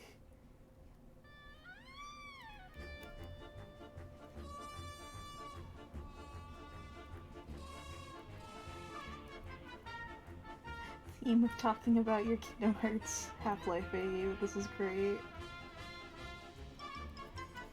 This is your friend Donald, looking very normal today.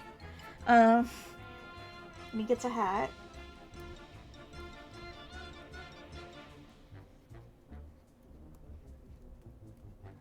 This is your friend Donald. Okay, this is your friend Donald. And he's also on a Half-Life scientist body. But he's got his little staff also. So, please remember this. This is how it's gonna happen. And then Goofy is also there. Let's see if I can do fucking Goofy off the dome. This is gonna be exciting. I saw a Japanese artist who's been drawing just this incredible artwork of like a very like parade-specific Goofy, just looking like incredibly hot. It's incredible. This artist has found a very specific niche and is fucking living in it, and I admire it. That is the bravest artist I've ever known and seen in my life. Hot. I'm right. You heard me. Hang on. I will find this. Hang on. Oh, Frankie's typing to me. Yeah, you heard me. Hang on, I will find this picture.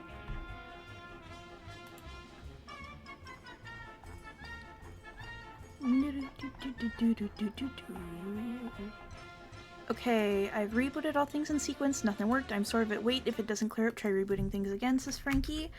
Okie dokie, let me know if you'd like me to rap when I give it another 15 or so, my bro. Hang on, I'm gonna find you guys this hot Goofy, hang on. I will find this for you. Is it over here? Oh, I found it! Okay, here we go. Hang on.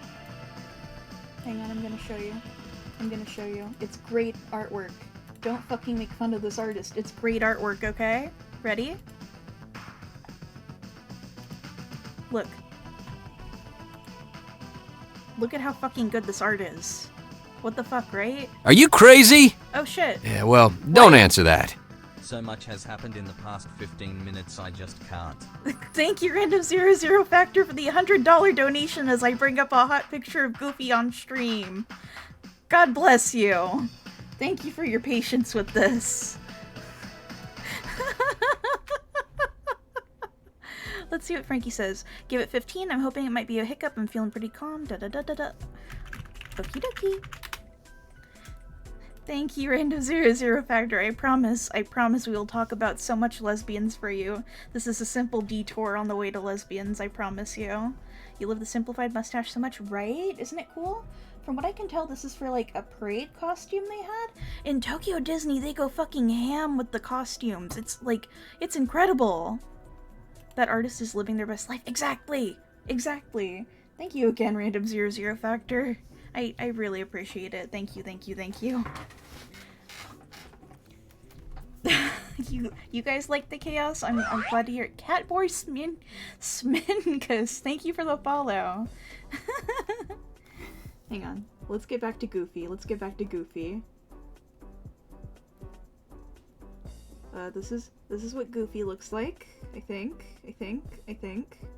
This is what Goofy looks like. This is our friend Goofy. Yes. I'm looking at chat. Are you nodding or shaking your head now? Is it Goofy? Is this closer to Goofy? Wait, hang on. I know. The trick is to overlap. Okay. Now we do the nose. Yeah, this is a, like, very intense and evil-looking Goofy, but we're getting there, I think. Oh, that was a mistake. I shouldn't put light in his eyes. That way you know he has a soul, and I don't know. Nodding, making a so-so gesture. Okay, we're getting there.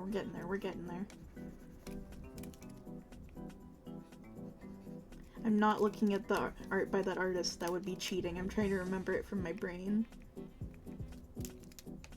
I mean, it's not cheating to look at references or nothing, but in this case, specifically, I'm trying to remember a Goofy from my brain. It might be fun to try to draw Pokemon from memory or something, to out-and-out steal a Wayne Radio TV bit. Okay, here we go. You follow an artist that now exclusively draws young nuns with ducks. Yes! I love that artist! I love that artist's work so much! I like finding the chicken in every piece. My favorite nun is the frog nun. She's so cute. Goofy would be an evil scientist. You think it would be Donald, but no, I feel in my heart it's Goofy. Did you see they're doing a Simpsons special with the Disney characters with Goofy? What a time to be alive, huh? What a time to be alive. Every property you know is owned by another property. Hooray! Oh god, my pretzels. Okay, it's fine. It's fine. That's fine. Frog none best? Yes. Agree. Agree. Good taste. Good taste. Good taste. I think Goofy's mouth is up here a little more. Okay, this is a very dehydrated and evil looking Goofy, but I think we're getting somewhere. Head small. Not so many thoughts. Lump on head? Wait, no, that's Pluto with the lump on head. Goofy wears a hat, of course. Of course. I'm such a fool for not remembering. This is a very dehydrated looking Goofy. Hang on. Loopy without chapstick, you're so right. Oh, what's this poll? Hang on. Which universe is Suave Goofy currently in? He just cleans up nice, Lupin the Third. Ooh, ooh, ooh, ooh. Your little brother's favorite character is just all the ducks. Oh, that's cute. Yeah, this is a scary Goofy, actually. This is fucking frightening. Let's put his hat on. Maybe he'll be a little less scary if we have a hat on him. Maybe it's the angry brows that are making him kind of scary. Maybe if I just thin out his eyes a little bit. Okay, I think we're getting somewhere. Okay. Okay. Okay. Okay. Oh, the mouth is too long. The mouth is too long. That's the issue. It's the mouth. It's the mouth. That's okay. That's okay. That's okay. I think he has a snout that goes up a bit, too. And this Goofy could have prevented everything but chose not to. That's Goofy's evil twin brother. Goofy Keyblade, Goofy Key- okay. Oh god, wait, yeah. You're right! Hang on. Oh boy! Oh boy! The cool new sword you get from the Kingdom Hearts world. So cool.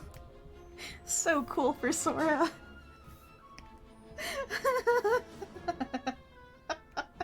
And the ears have dynamic physics. It's really good. It's really good.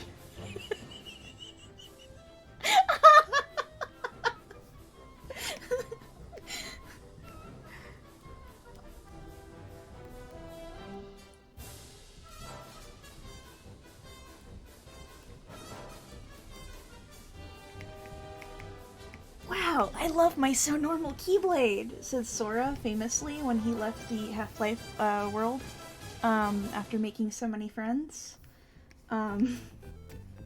Goofy mysteriously vanished in the battle but left behind the Keyblade. The vibes on the stream are impeccable. Thank you! You understand why I must have Frankie around. He is the one who has, like, the power and the brains. You've been left in the care of the babysitter who does not know what does and does not catch on fire. I'm so sorry. Good luck. Good luck. Good luck. His shield could be the chain? Okay, hang on.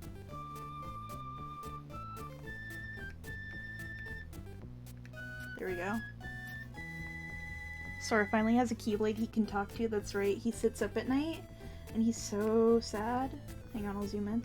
He's so sad. He's like, oh, God, I got, like, bodies inside me, and I got, like, so much to save, and I just don't know. What do I do? And Goofy's like, gosh, Sora, that sounds like a lot, but I'm just a sword. I can't really do much to help you. Yep. And it's really scary, but, you know, Sora tolerates this. He's been through much worse. So, I can't tell if me knowing absolutely nothing about Kingdom Hearts is making this better or worse. Oh, you know. And we put the ears on here. Sora's so sad. He's so sad. Oh, he's crying. He misses his friend Goofy. He misses his friend Goofy's body. Hi! Welcome back, Random 00 Factor. If Kingdom Hearts was video game stuff instead of Disney properties, I'd probably enjoy it a lot more. Do you not like Goofy and Donald? Do you not like the ways they can be integrated into your weapons? Your good friends? Goofy can unlock any door, that's right. That's true when he's not a sword, too. He just slips his fingers in, it's good. I don't know how I feel about Riku. Shucks, Sora, that sure sounds like love. You're right. Oh, I wasn't looking at Sora's hair while I was drawing it. Now he's got a cube head. Hang on. fix this. Looks like just cleans up nice as one. I'm glad you all feel this strongly about handsome Goofy. Sora's so sad. He misses his friends. Yeah, exactly. This is fighting with the power of friendship. Literally fighting with the power of friendship. It's good. It's good. Goofy can unlock any door simply because he's so polite. You're so right. You're so right. You're so right.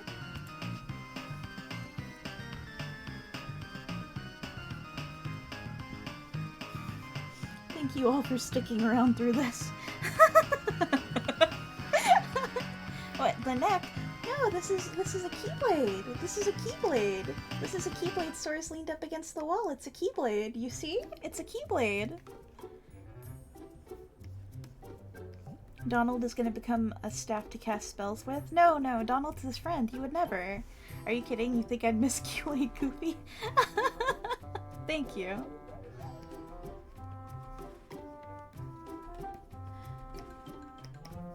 Totally normal Keyblade! Yes, this is what Marlisha wanted to do in Castle Oblivion, but he wasn't allowed to do body horror crimes.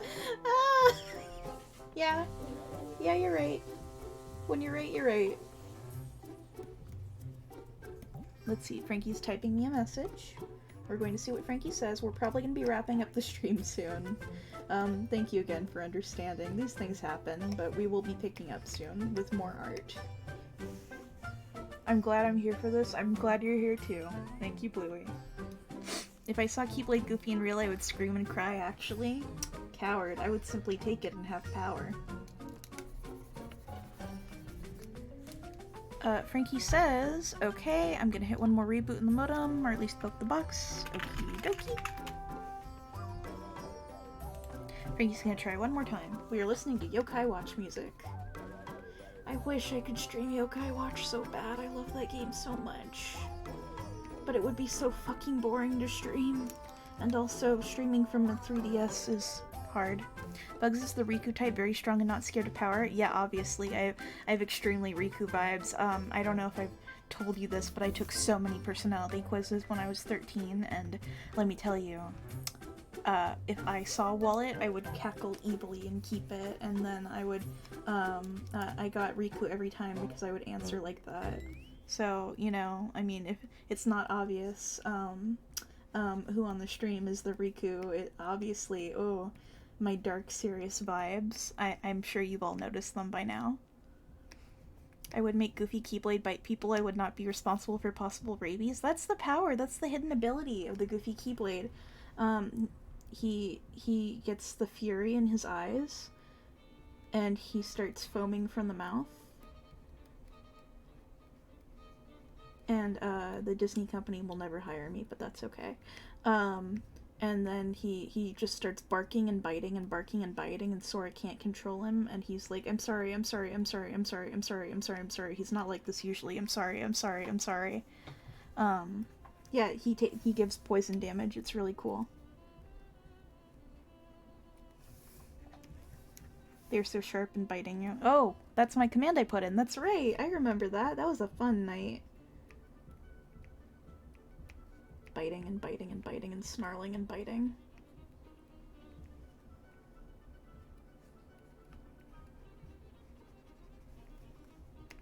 And he's foaming at the mouth.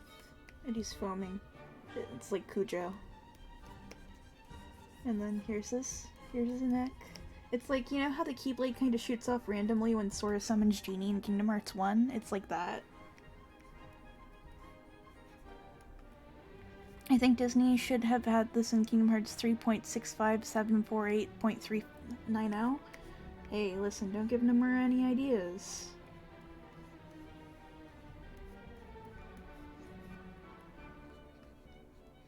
I hope you all like Dance Macabre, which is on my stream mix, and it's like 9 minutes long. I don't know why I put it on here, but I like the song a lot.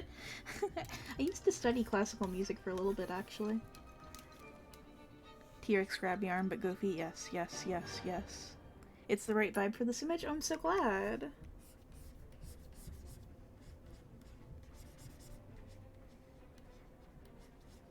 We're We're gonna put Sora's hand here. And Sora's so scared. He can't control his Keyblade. Nightmare, nightmare, nightmare. But Goofy just hungers for, you know, heartless. You know. Trying to recreate my favorite Half-Life building in The Sims 4 so that the characters can fix it up and live in it happily. Oh, that's cute! I like that. You know, that is one thing I like a lot in Decay, is very early on, there's this kind of stupid sequence where it's like, okay, we're going to teach you how to operate, you know, the two characters moving at once thing, so you have to, like, each go into, like, one room to get the photo taken for your ID while the other character just stands outside and waits. And, there's a sequence where you're up on a catwalk, and you can look down and there's a bunch of, oh fuck, eye hounds? This is gonna kill me. You know, my favorite little dudes. This dude's. Hound eyes. Just straight up eating a scientist. It's very cute because they're just like frolicking and playing through the halls. Also good, yes, hound eye. Also good is at one point, let me finish this drawing of Sora before I move on, actually. At one point, thumbs on this side, shoulders over here. You have a very good Alex Sim. Ooh. Yes, a Peeper Puppy. That's exactly what you guys are thinking of. The game rewards you for looking at, like, where some scientists are, because there's literally a slick model will, like, spawn in if you stare at, like, an area long enough, and he just does this, like, over-the-top full-body wave. Like, hi, hello, thank you for looking over here in the private corner of the laboratory. I'm so fucking lonely. Hi, hello, hi. It's very cute.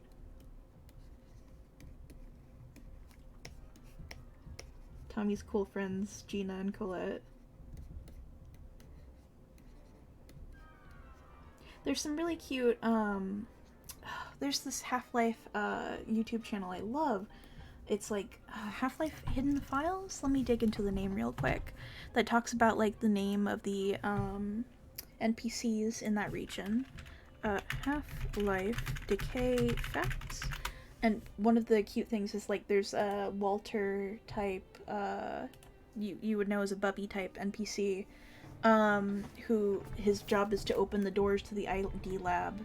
And his name is like Moses, and they call like the door that slides open for you to enter the sea. It's very stupid. I love it a lot. Let's see. It's on YouTube. Let me find it on YouTube. I will paste it into chat because it's very good. Half-Life Decay.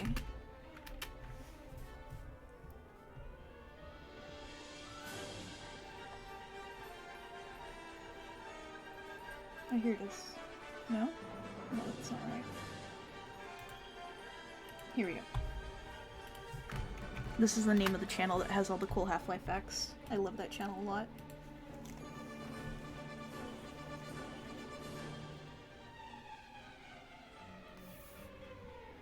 We are still waiting on Frankie. Thank you again for your continued patience.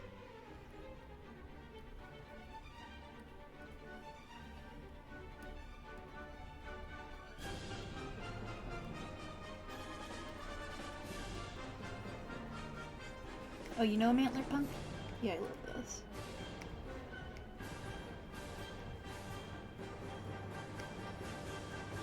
I was really intrigued by that one video where he got the barnacles to eat all the different kinds of, like, enemies.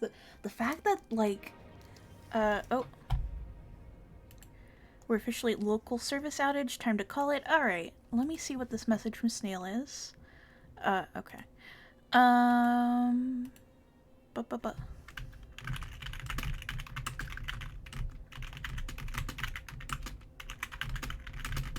Okay, so hey, I have been stalling for time because we've been waiting for Frankie. It looks like it is a big local service outage, so we are going to have to call the show. Frankie's gonna hop on call for a tether and we'll wrap up. And then in a few days, when Frankie's net is better, we are going to, take another stab at this show. I'm really sorry this happened. This is something completely out of our control.